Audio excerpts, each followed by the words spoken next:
আজকে কোথায় যাব এবং কেন যাব ডিটেলস তোমাদের সাথে শেয়ার করব। হ্যালো এভরিওয়ান, আসসালামু আলাইকুম। আমি রেডি হয়ে নিলাম এবং এখন যাচ্ছি সম্মানীয় মন্ত্রীর সাথে দেখা করতে। তো হ্যালো গাইস, আমার সাথেই থাকবে। এই তো আমি চলে এলাম মন্ত্রীর বাড়িতে, আর এখন আমি বাসায় ঢুকবো। তার বাসভবনের সামনের জায়গাটাতে আছে। সো আমাকে ঢুকতে হলে অবশ্যই কিছু ফর্মালিটি মেনটেন করতে হবে, আর ফর্মালিটি মেনটেন করেই আমি এসে পড়লাম মন্ত্রীর বাড়িতে। আমাদের শিডিউল ছিল সন্ধে 7টায়, ঠিক 7টার মধ্যেই চলে আসলাম এবং স্যার একটা মিটিংয়ে ছিল। মিটিং শেষ করে দেন আমাদের সাথে দেখা করবে।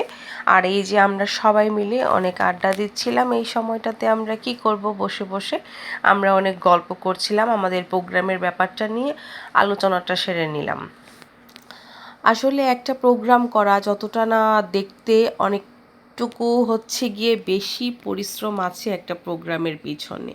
এটা কেউই জানে না, যারা প্রোগ্রামটা করে তারাই বুঝে কতটা পরিশ্রম হয় একটা প্রোগ্রাম অ্যারেঞ্জ করতে।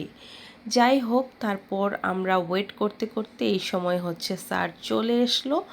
আর তারপর আমরা স্যারের সাথে এখন দেখা করব। তার আগে স্যারের বাড়িটা আমি ঘুরে নিচ্ছিলাম। স্যারের বাড়িটা খুবই সুন্দর, মানে বাসভবনটা খুবই সুন্দর ছিল।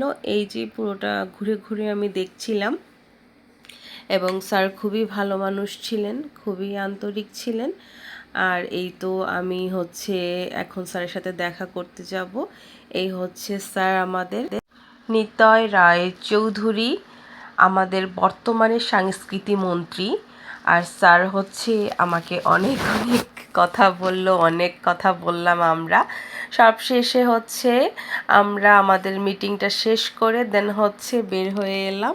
সো এখন আমি বাহিরের সাইডটা ঘুরে দেখছিলাম, খুবই সুন্দর। Bye bye.